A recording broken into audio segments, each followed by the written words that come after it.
On dit que l'âge, c'est dans la tête, mais selon Spotify, c'est aussi dans les oreilles.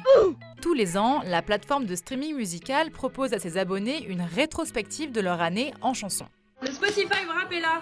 Et en 2025, le Spotify Wrapped a une nouveauté, l'âge d'écoute.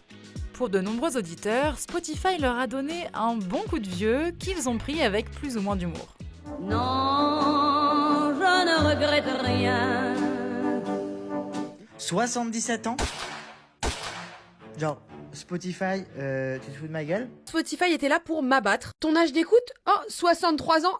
Une grosse période fin des années 70, à l'ancienne. J'ai l'air d'avoir 63 ans? I can find out who my favorite artist of the year was. You're fucking old.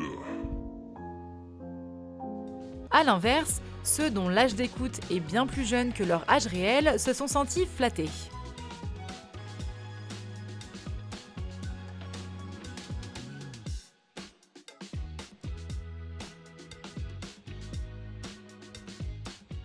You still love me when I'm no longer young and beautiful.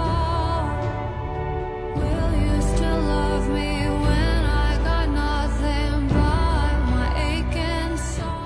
Mais dans tous les cas, l'âge donné par Spotify n'a rien de très fiable car le calcul repose sur une supposition.